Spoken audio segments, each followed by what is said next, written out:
Russia. Now, it's interesting why Russia, which itself has so much of energy, needs this oil from Venezuela, and that's where the whole geopolitics comes into play. Because remember, post the capture, abduction, kidnapping of Nicolas Maduro, the president of Venezuela, by the United States, the US has been building, President Trump himself leading from the front, a scenario where they want to really grab Greenland from Denmark.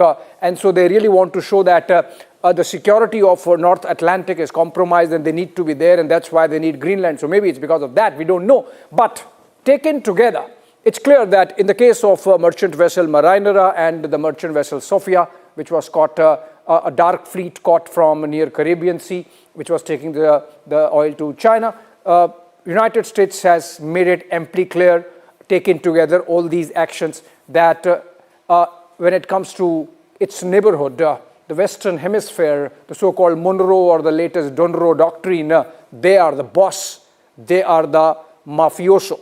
Because the first reaction that has come from Russia says that this is absolutely in breach of international marine law. Now, United States does not subscribe to it. There is something called UN clause, United Nations Convention on the Law of the Seas. The US is not a signatory to it, and that's why they sort of, wherever their navy operates, they behave as if they are a law unto themselves, even in otherwise peace operations, more so in military operations. In this case, it's interesting that these shadow fleets are or have been working for Venezuela, and in fact, not for Venezuela, but carrying Venezuelan oil, but working for the likes of China and Russia. Are we really building up to a situation where there could be a military confrontation? We don't know, because remember, in this case also, there was a Russian submarine that was closely tracking and following merchant vessel Marinera, but it did not act. It let the Americans seize the ship, and which is now being towed to British waters. And in the case of Sofia, it's being taken to the US coast, and of course, no confrontation whatsoever from China. But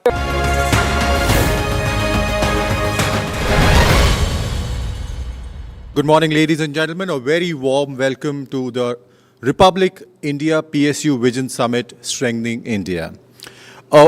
Before we begin today's conversation, we would like to acknowledge and warmly welcome our esteemed partners.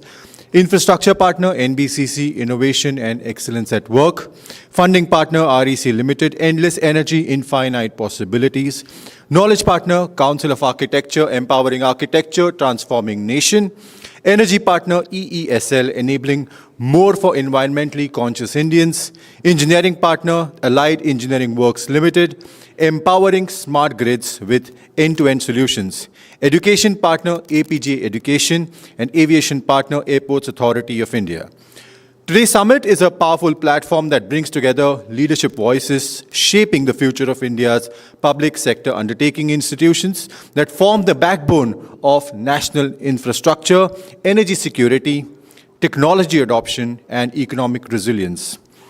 Across the next few sessions, we will explore how PSUs are evolving from legacy institutions into agile, future-ready engines for growth, driven by sustainability, innovation, and strong governance.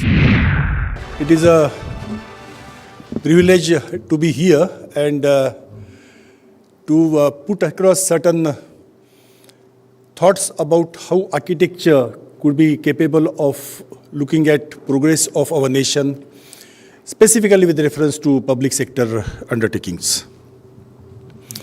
It's very interesting to note that when we are progressing ahead and we are becoming one of those economies which are going to be recognized at an international level, and also we are talking about basically taking our civilization to greater heights, the journey could not be completed without architecture, because architecture happens to be the testimony of the progress of a civilization.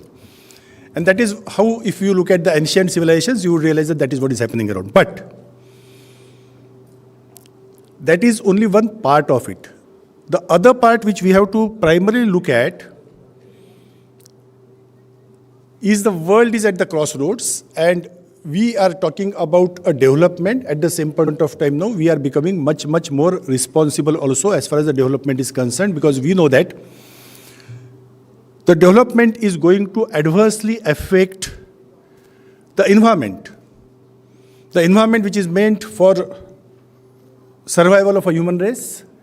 The resources are limited and resources need to be very, very judiciously used, which also includes possibly energy, it includes water, it includes the natural resources, it also includes consumption of the energy, so on and so forth.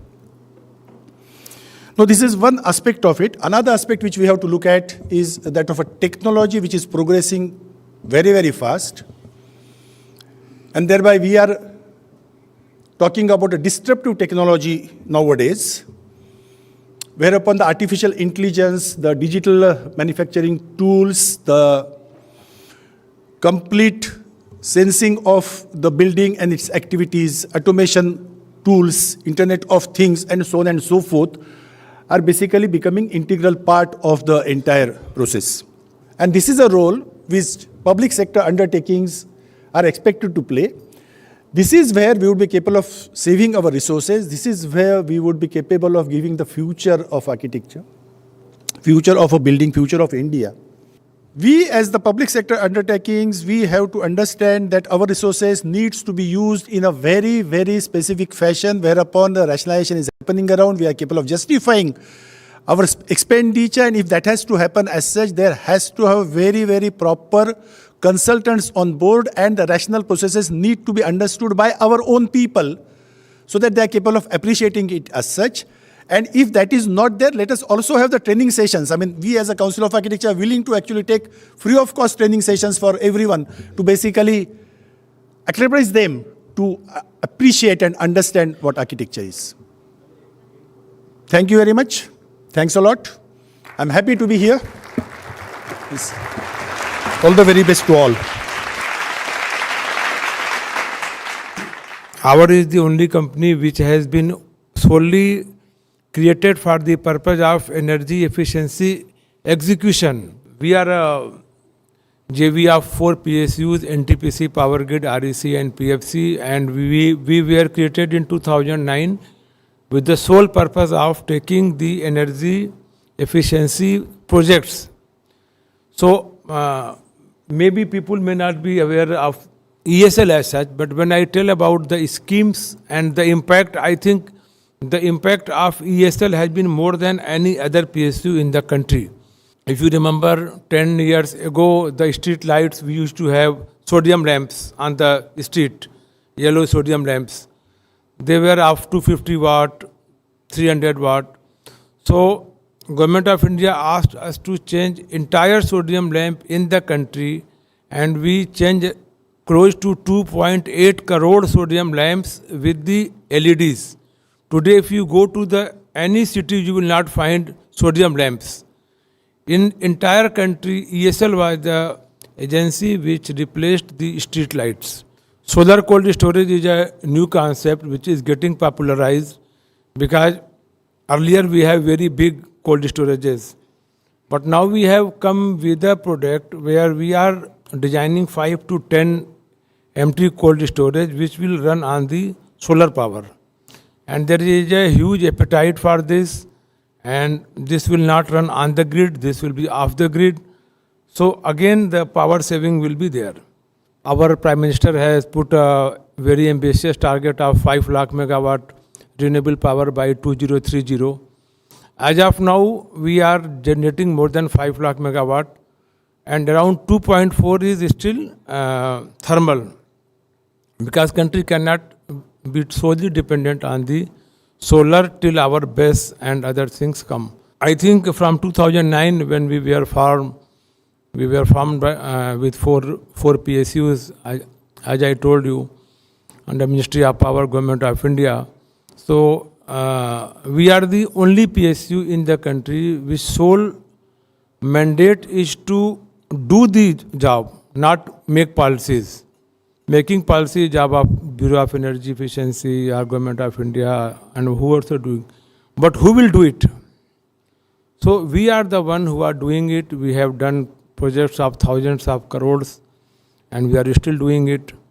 So I believe that I will just take you to what next we are doing, because everybody knows that sodium lamps have been replaced with the LED on the streets. Though still we have now LED lights which are more efficient than earlier LED lights. But when I go to MCGs, they say अब तो LED लगा दिया, अब तो कोई जरूरत नहीं है.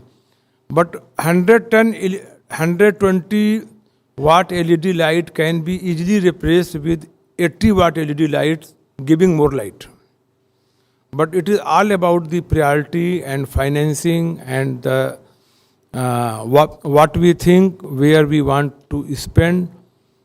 As a ESL, it is our job, our duty to educate. We go to all the municipal commissioners, we tell them it is not enough that we have replaced sodium lamp with the LED. This LED can be further optimized. So if they have money, I think they will come to us and we will do it. We have to be environmentally conscious when we are talking about AQI, and this is not only about energy efficiency should not be linked with the only power saving of your bill. And if you save, you will save your bill will come from 6,000 to 3,000. It's not like that. It has a very, very wider ramification. When you are saving power, you are saving the environment, you are improving the AQI, you are reducing the thermal emission. So it is not about your own individual saving only. So I would like to share with you my experiences of telecom sector and the PSUs. PSUs are a boring subject, we reel out a lot of data and nobody loves PSUs. They use it only. And I would like to share my experiences of PSUs. See, there were some of the very largest companies in the telecom sector which were really doing a great business. I like to list them. There was one called MTNL, then there was a BSNL, there is TCIL, there was a company called ITI, and a whole lot of other small subsidiaries. ITI, for example, the company which started manufacturing the telephone instruments, was the first to be set up immediately after independent India. And you might have heard of companies like Huawei, which is a very powerful Chinese company. They supply telecom equipment all over the world. ITI was much earlier and which was doing a lot of jobs. But suddenly I found that ITI disappeared and Huawei is one of the leaders. We'll have to ask that question, why? Then we had a company called MTNL. I was CFO of that company for 7 years. I used to say that MTNL was the one company who had customers. Anyone you name them, they were our customers. In Delhi and Bombay. This was a company which was running the telecom sector of Delhi and Bombay. And right from Dilip Kumar to the President of India, they were our customer. And we were doing a great job. But then suddenly, MTNL became a sick company. And I'll tell you why and how. And I would like to tell you this company, MTNL, very specifically, because the MTNL, when the corporatization came in and when privatization started coming into India, MTNL was one stock which was, the government wanted to disinvest a part of the company. And in order to disinvest the company, when we went to the market, we were amazed. All over the world, people showed interest in these stocks of MTNL. And MTNL was divested. I was a part of that process. We were going to London, Singapore, US, everywhere. And we were into a big league. All the big companies and the financial companies were interested in buying our stock. And we sold that stock. But afterwards, the freedom which we wanted was not given and the MTNL became a sick company. When the telecom operator came into the mobile telephones, there was a time when you call, you have to pay. When you receive a phone call, you have to pay. आज की तरह नहीं है कि आप घंटों घंटों कब मारते रहते हैं फ्री में, ऐसा नहीं था तब. जब आप टेलीफोन की कॉल रिसीव करते थे, you had to pay. And then when you had to receive a call, you had to pay. Now this was a very difficult kind of a tariff regime. But when BSNL came, we started a tariff which was only outgoing call charges. And the other thing was that we went into the rural areas. गांव में कोई telephone नहीं लगाना चाहता था mobile का. छोटे शहरों में कोई मोबाइल फोन नहीं लगाना चाहता था. All the big operators, which are private operators like Airtel, Vodafone and so on and so forth, they were only operating in the big cities and metropolitan cities. We went into the rural areas. When we went to the rural areas, everybody laughed at us, saying that, look, these people will be folding back, they will have no revenue, nobody will buy their phone because in the rural areas, people are very poor. I would like to share with you this experience. We started with 40 lakh telephones. 40 lakh telephones were sold in 6 months. Every person in the rural area wanted the telephone from BSNL. And then I was amazed. Once I had tears in my eyes, I went to a hospital and I found that there was a young man who was talking on the phone to his mother. And he said, "माँ मैं बीमार हूँ और मेरे पास पैसे नहीं है, खाना नहीं खाया है." तो मैंने उससे पूछा कि भाई तुमने फ़ोन क्यों चला रहे हो? कहने लगा फ़ोन के बिना तो मर जाऊँगा, खाना नहीं खाऊँगा तब भी चल जाएगा. So that was the necessity of communicating that we provided, and the telephone has provided. Of course, a lot of credit goes to the private operators also. They have done a great job. I'm not criticizing them. But PSUs, telecom companies did a great job in India. And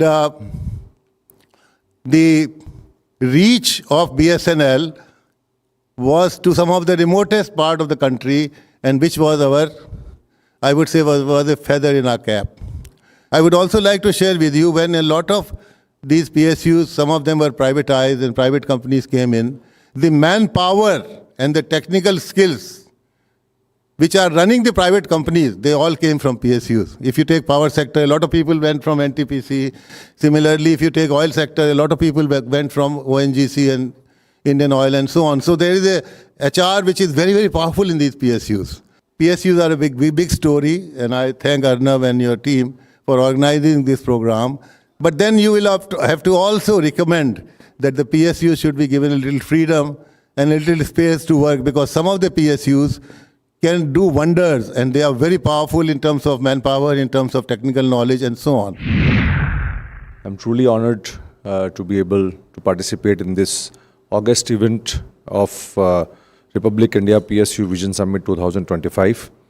A platform that reflects the strength of the Indian PSUs and their enduring partnership with the industry in nation building. AEW is a technology-driven IoT and automation company, and we are focusing on smart metering and utility applications. We cater to end-to-end value chain, including manufacturing of meters, IT solutions, communication solutions, and also installation and O&M activities.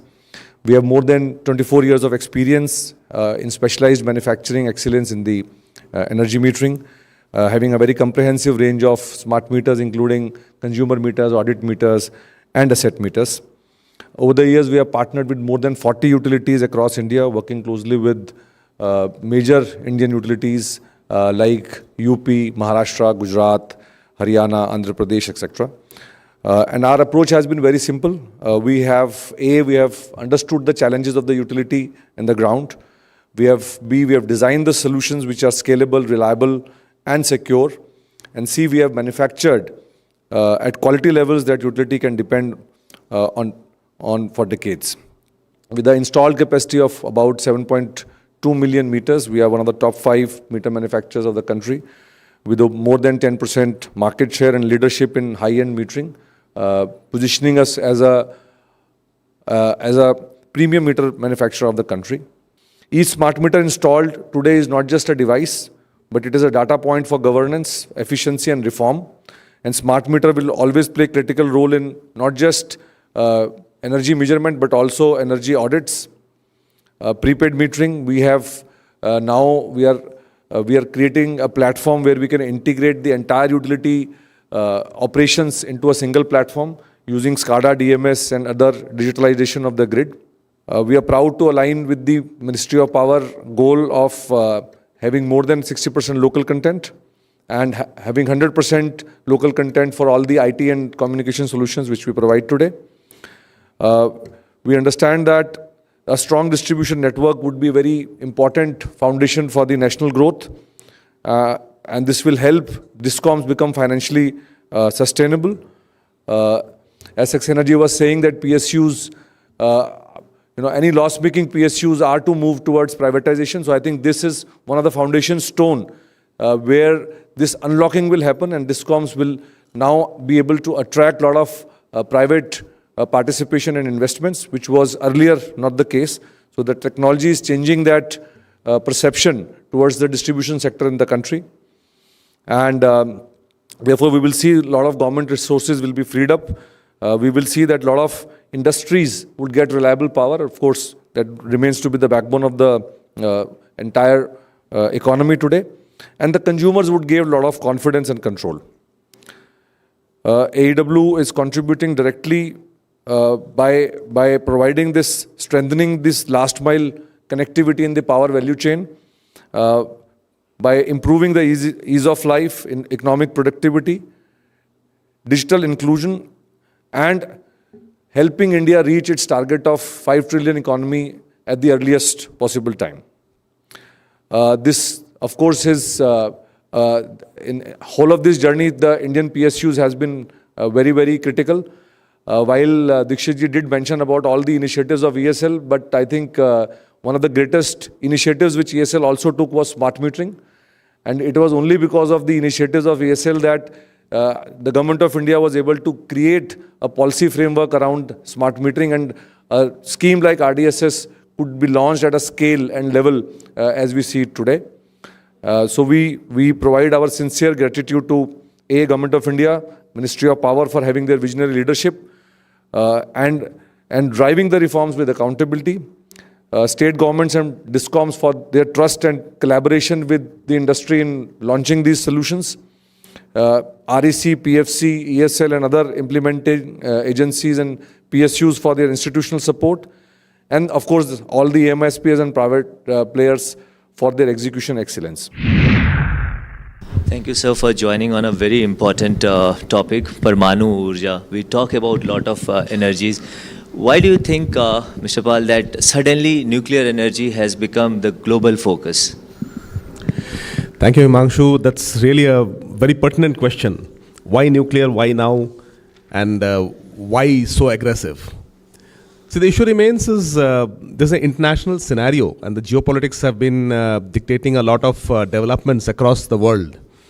And while Europe was very comfortable with renewable energy and with the cheaply available Russian gas, the Ukraine confrontation sort of changed the scenario. So worldwide, a need was felt for 2 or 3 things. Number one was to reduce the carbon footprint. And nuclear, as you know, is having a life cycle carbon footprint almost equal to that of wind. So that is one of the lowest in the entire energy basket. Second is with the, the gas supplies getting disrupted, obviously the cost of international gas was going up, and people found that other technologies had to be pursued to sort of bring in nuclear. And therefore, there was a European shift in thinking. And across the world, that tend to drive a kind of rethink.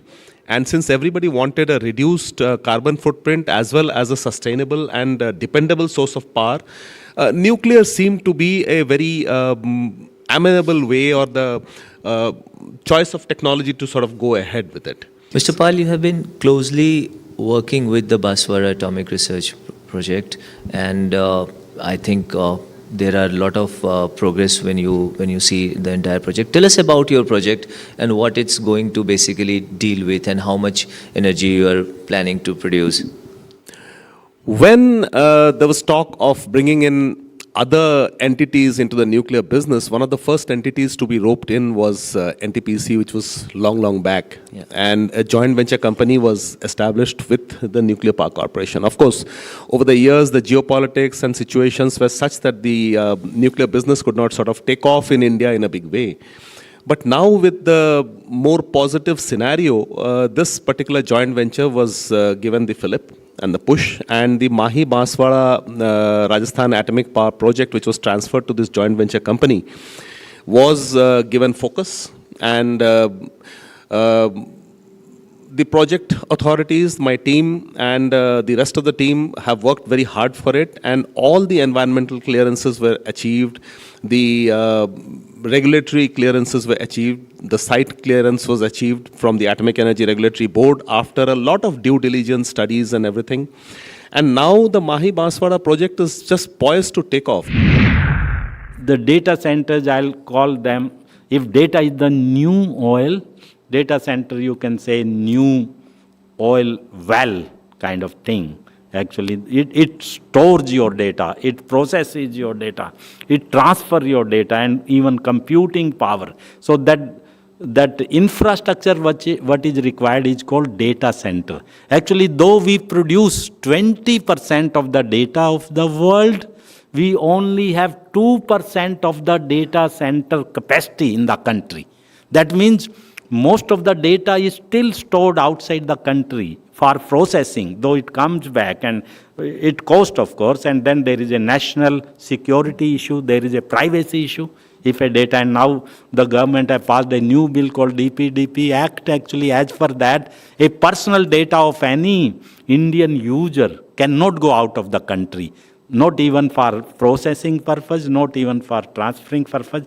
And that is why the more and more data center infrastructures are required, actually. We only have the data, actually center infrastructure is measured not only in the petabytes or gigabits, it is measured in gigawatts, megawatts, actually it is measured because that is the cooling requirement.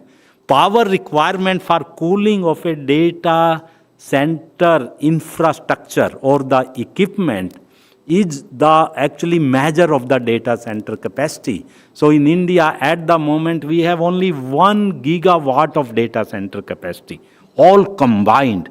And what is required is at least 10 gigawatt today's data center handling, and then it has to go more and more. Ladies and gentlemen, today's discussions at the Republic India PSU Vision Summit, Strengthening India, have made one thing clear, that India's PSUs are not just supporting national growth, they are leading it. From sustainable infrastructure and energy efficiency to nuclear power to financial resilience to smart technologies and blockchain-driven governance, PSUs are redefining what modern public sector leadership looks like. On behalf of Republic Media Network, thank you to all our distinguished speakers and audience for being part of this meaningful dialogue.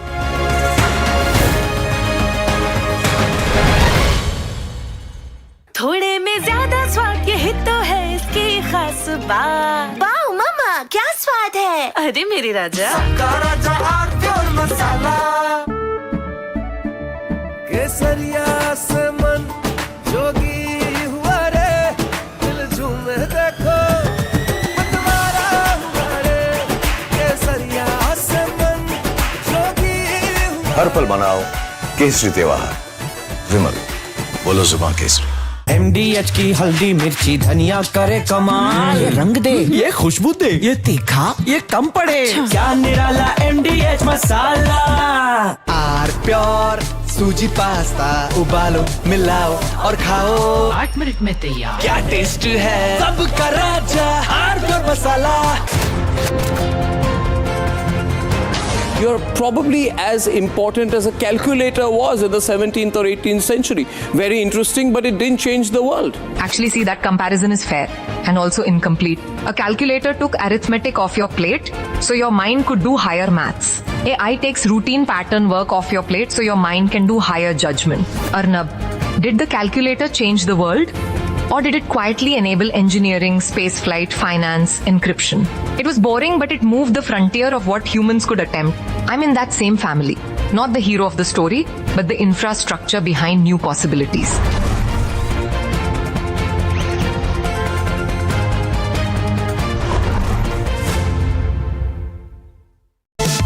In association with Blue Machines,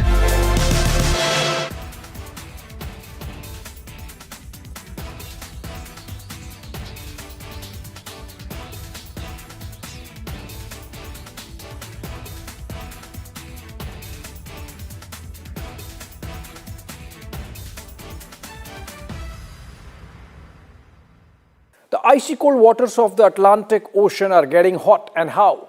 the United States, in an overnight operation, has seized 2 oil tankers, one in the North Atlantic near Iceland, the other one near the Caribbean Sea.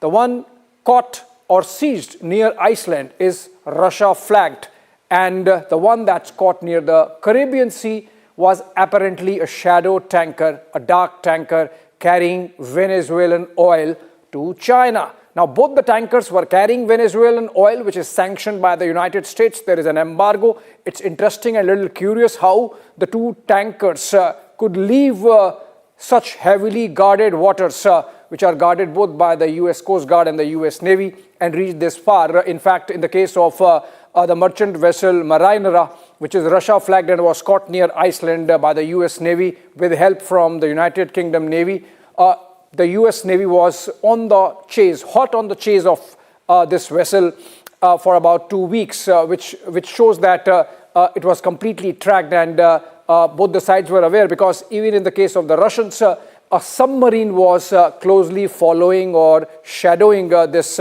tanker which was carrying oil for Russia. Now, it's interesting why Russia, which itself has so much of energy, needs this oil from Venezuela, and that's where the whole geopolitics comes into play. Because remember, post the capture, abduction, kidnapping of Nicolas Maduro, the president of Venezuela, by the United States, the US has been building, President Trump himself leading from the front, a scenario where they want to really grab Greenland from Denmark. And so they really want to show that the security of North Atlantic is compromised and they need to be there, and that's why they need Greenland. So maybe it's because of that, we don't know. But taken together, it's clear that in the case of merchant vessel Maritime and the merchant vessel Sofia, which was caught, a dark fleet caught from near Caribbean Sea, which was taking the oil to China, United States has made it amply clear, taken together all these actions, that when it comes to its neighborhood, the Western Hemisphere, the so-called Monroe or the latest Donroe doctrine, they are the boss, they are the mafioso. Because the first reaction that has come from Russia says that this is absolutely in breach of international marine law. Now, United States does not subscribe to it. There is something called UN clause, United Nations Convention on the Law of the Seas. The US is not a signatory to it, and that's why they sort of, wherever their navy operates, they behave as if they are a law unto themselves, even in otherwise peace operations, more so in military operations. In this case, it's interesting that these shadow fleets are or have been working for Venezuela, and in fact, not for Venezuela, but carrying Venezuelan oil, but working for the likes of China and Russia. Are we really building up to a situation where there could be a military confrontation? We don't know, because remember, in this case also, there was a Russian submarine that was closely tracking and following merchant vessel Maritime, but it did not act. It let the Americans seize the ship, and which is now being towed to British waters. And from Asia's largest news headquarters, setting the agenda for Bharat.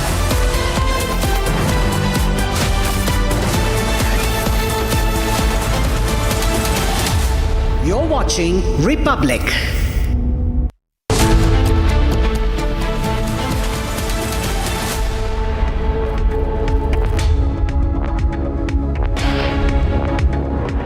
It's 5 p.m. and you're watching Live and Breaking with me, Shah Vincent. Let me take you through the headlines we're tracking at this hour.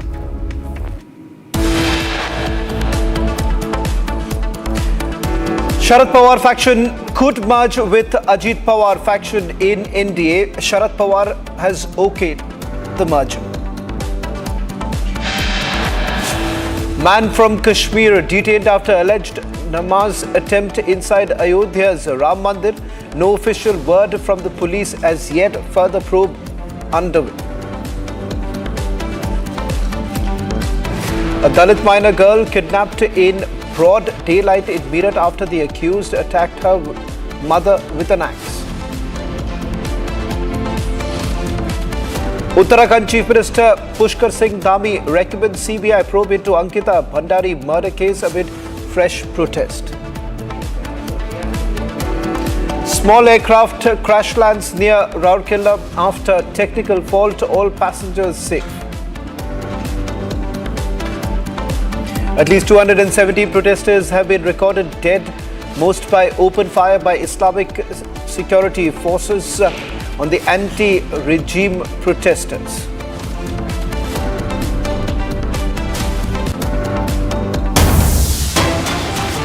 Starting this edition with some breaking news now coming in. A person has now been taken into custody in Ayodhya Ram Mandir matter. The man has now been identified as Abu Ahmad Sheikh, who has been detained. Abu Ahmad Sheikh attempted to perform namaz near the Sita Rasoi. He has been detained in the Ram Mandir premises.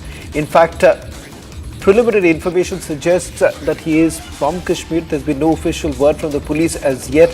Interrogation is still underway. On your screens right now, the first image that has basically come in of Abu Ahmad Sheikh, who we believe is from Kashmir, and the preliminary information suggests that he did try to perform namaz at the Sita Rasoi. That's when the police intercepted, and thereafter he has been taken into custody. So far there is no official statement that has been made by the Uttar Pradesh police as yet, but it is being seen as a security breach at the Ayodhya Ram Mandir when this man that you see on your screens did make an attempt to perform namaz there. Let me also bring in Rakshita, who's joining us on this broadcast. Rakshita, just walk us through the details that you're picking up. What time did the incident take place, and so far, what is it that the police has to say? Well, what we understand is that this man was from Shopian, a middle-aged man, around 50 plus. He was there on this southern ramparts of Ayodhya Ram Janmabhoomi temple. This was near Sita Rasoi. That's a very important part, of course, of the Ram Mandir complex. And he started to recite the namaz when he was spotted. In fact, what we are getting to know also is that there were two other people also who were spotted raising slogans, raising religious slogans also while he was reading the namaz, and then they ran away as the police came to catch them. And this is, of course, under scrutiny. What we understand is that the Ayodhya police administration, the UP police, is in contact with Jammu Kashmir police administration also to check on the background of these individuals, especially the man who has been arrested, the man the picture that we have been playing. So there is more information that is being sought. As of now, the police is not revealing anything officially on record as to what this man's background is. What we know is that he was selling shawls, Kashmiri woolen shawls in the city, which happens in different cities. We see in winters that it's a common sight that Kashmiri sellers come to different parts of North India and they sell shawls. But this man started reciting the namaz at the southern ramparts of Ram Mandir temple, and also there were some slogans that were being raised, and there could have been some recoveries made of cash probably. That is also what is emerging as per the reports. Again, nothing officially put on record by the policemen. It's interesting to note that just 2 days back there was news of the high-tech security control room that has also been set up in the Ayodhya Ram Mandir complex. That is for the surveillance of the Ram temple, and that comes under the jurisdiction of the UP police. So yes, Ram Mandir has been on high alert. This is a high-tech security system that has been set up, and if we go back to what happened at the Red Fort blast and the entire terror network that was being probed upon, Shawan, Ram Mandir was one of the structures that were on target of this entire white-collar nexus. So Ram Mandir has been on alert for a long time now, especially since November. The security had been increased, and that's why we see when there was something suspicious that was noticed, the police was quick to act. Well, thank you very much, Rakshita, for getting us the latest details, the story that we'll be tracking very closely, waiting for that official word to come in from the Uttar Pradesh police after the investigation is over. Taking you through the other story that we're bringing in, this is a Republic exclusive. The NCP merger story that is now coming up from the state of Maharashtra. In fact, what we are given to understand is that Sharad Pawar's faction, in all likelihood, would be joining Ajit Pawar very soon. This after, this morning, there was a joint release of a manifesto for the upcoming Pune civic polls. Deputy Chief Minister Ajit Pawar, along with cousin Supriya Sule did actually share the stage, and there's a likely merger between Sharad Pawar and Ajit Pawar groups soon. The big exclusive, Sharad Pawar in fact has approved this merger. Sharad Pawar wants a cabinet post for his daughter Supriya Sule. Civic Poll Alliance, many say that is a precursor to the state level and the national level merger, and perhaps the biggest political move since they parted ways back in 2023. On your screens right now, those images coming in from the joint manifesto release that took place in Pune, where you can see sharing the stage is Deputy Chief Minister Ajit Pawar along with Sister Supriya Sule. Breaking down the implications of it is Arnab Goswami, Editor-in-Chief of Republic TV, decoded this entire major development from Maharashtra and how, in fact, it will change the current political scenario in Maharashtra. Our Editor-in-Chief, Arnab Goswami, who's joining us on this broadcast, on a big political move expected in Maharashtra with, of course, ripple effects here in the center too. Ajit Pawar has made it very clear that they're going to come together for the first time for a joint political event today, later this afternoon. Yes, I think, as you said, this event is very important. It was not necessary, and it is not necessary for Supriya Sule and Ajit Pawar to share the stage for a civic poll event. Neither is it necessary to make a big song and dance about it by releasing a manifesto, appearing on stage. So the way I look at it is, this is only an excuse to show unity at the highest level.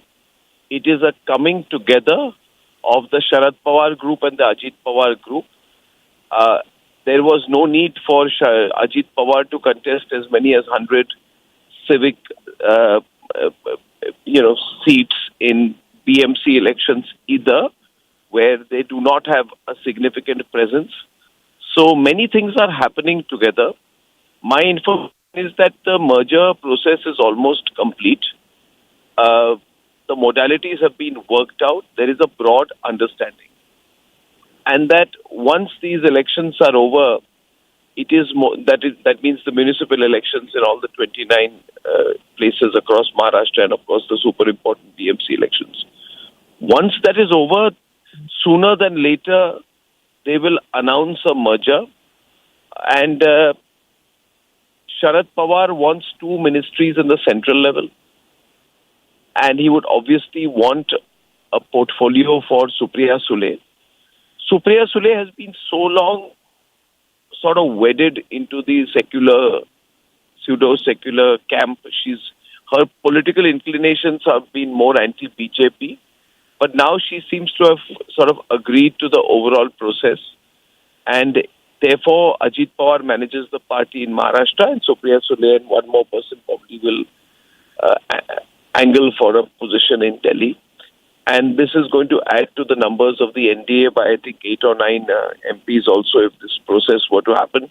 It will, of course, have an impact at the local level, but Sharad Pawar is not very active. I don't think after this his present tenure in Parliament is over. He may even go into a sort of a retired position right now, playing the role of an external mentor, not very active. So what we are seeing here, and these visuals should be very important, Shravan. I'm sure you can add more to it. You know more about Maharashtra politics. But these visuals are significant, and they are being deliberately created to project unity at a national level, not at a Pune civic poll level, but at a national level, at a Maharashtra level. And I think that's the way I see it. As far as timing is concerned, my guess is anywhere under 3 months is when this announcement will happen. Anytime within the next 2 to 3 months is my broad understanding of the situation, sooner than later. Arnab, I must ask you this because you have just returned from Mumbai after meeting the Maharashtra Chief Minister, Devendra Fadnavis. And within Maharashtra politics, many see Devendra Fadnavis basically being the Chanakya of Maharashtra politics, something what Sharad Pawar was at one point in time, and Devendra Fadnavis has outdone Sharad Pawar. Sharad Pawar perhaps has become an irrelevant political force right now in Maharashtra, and somewhere down the line he sees that it's come to an end. This April, when he basically retires, the sense that we get is that he's going to hand it over to Supriya Sule in the national capital, and perhaps in Maharashtra it would be Ajit Pawar. What's the sense that you got after speaking to Devendra Fadnavis? Is it Devendra Fadnavis who's doing this? Because he had made it very clear, no question of tying up with Uddhav Thackeray. It's over, completely over. But it seems that he has always been a little comfortable when it comes to the Pawars. Yeah, he can do business with the Pawars. You see, Devendra Fadnavis is the youngest of them all. He's about 55, if I'm not mistaken. He has a much longer way to go. Ajit Pawar would be 10 years older than him. And Sharad Pawar would be 30 years older than him. So I think for Devendra Fadnavis, there's absolutely no hurry. But you said it quite brutally. The reality is that Sharad Pawar has a lot of moral influence still. His words carry weight. But organizationally, actively and operationally, he is not really at his peak. And so, while he's not a spent force, because every word he utters will have a moral impact, but that moral impact did not show when the party split. The first sign of weakness of Sharad Pawar was when the split happened. When Praful Patel left him, he was left helpless. And so Sharad Pawar also realizes that as time passes, his ability to negotiate anything on behalf of Supriya Sule also considerably reduces. Also, it is broadly understood that Supriya Sule is much happier in Delhi political circles than in the rough and tumble of state politics, which frankly she does not understand. She's all right to come once in a while and make a speech or make an appearance like she's going to do today. But she's not really a mass ground politician. She's more a person who's comfortable in parliament and parliament committees, subcommittees, the stuff like that which happens in Lutyens politics. So I think Sharad Pawar realizes that this is the best time that he can negotiate something while he's still relatively active. And that's what he's trying to do. The problem has been that Supriya Sule has never agreed, because Supriya Sule sees herself ideologically in the Congress firmament. But she's also practical. I'm sure she sees that the Congress is going pretty much nowhere, and she's got to make a career of it while she can. Arnab, just one final question before I let you go, because there is some more information that we've been able to pick up as to how exactly has this worked out. Because just about a month ago, Supriya Sule, along with the entire family, they were in the national capital. Praful Patel had flown down. Ajit Pawar was, in fact, at Sharad Pawar's residence when this entire thing was worked out. It seems that they were on the back foot, particularly in Baramati, which happens to be a stronghold of the Pawars. But it seems that Ajit Pawar was literally taking over Baramati, which perhaps would have been the biggest embarrassment at the end of a political career of Sharad Pawar, if at all he was losing his bastion. Is that the reason, the mover right now, if you really see? Yeah, you know the micro details much better, and you've said it right. I was giving the broad picture, but I think we are both saying the same thing, that Sharad Pawar is going to lose ground locally. And therefore, this is not the time for him to hold firm and refuse to negotiate. While he can negotiate a deal, while he still has some terms on his side, he's negotiating something for Supriya Sule. His blind spot here is that he feels that he's got to find a relevant position for his daughter. And therefore, that's the reason he wanted a cabinet seat. In fact, Devendra Fadnavis told us in the interview that he blames Sharad Pawar for axing his arrangement with Ajit Pawar in 2019. And the speculation is at that point of time that Sharad Pawar did not want it to go through without getting something for Supriya Sule. So for the last 5 to 6 years, Sharad Pawar has been trying to probably position Supriya in Delhi.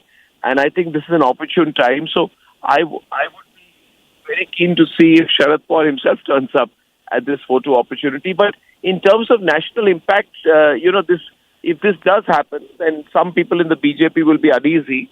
But the BJP will gain 8 to 9 seats in the NDA, which is something they can do with right now, because the dependence on any one party reduces. And after the JDU and Chandrababu Naidu, the NCP joint entity will be a force to be counted in the NDA if that were to happen. Well, thank you very much, Arnab, for bringing us that big breaking news this morning. In fact, undoubtedly, this bolsters the strength of the NDA, given the fact that about 6 to 7 NCP parliamentarians would also be coming together if the merger goes through in the next coming months. Uttarakhand Chief Minister Pushkar Singh Dhami recommended a CBI inquiry. This is into the murder of 19-year-old resort receptionist Ankita Bhandari, which took place a few years ago, and said that the state government's intention is completely clear, that no fact or evidence will be overlooked. Pushkar Singh Dhami announced that during a recent meeting with her parents, they had requested a CBI probe into the matter, and respecting their sentiments, the Uttarakhand government has recommended the inquiry. This comes after fresh allegations have been levelled against a VIP person in this entire matter. Protests that have taken place in the state of Uttarakhand demanding that the government basically acts on what the parents have essentially demanded. Finally, the government relented to the demand that has been made, and on Friday is when the Chief Minister announced a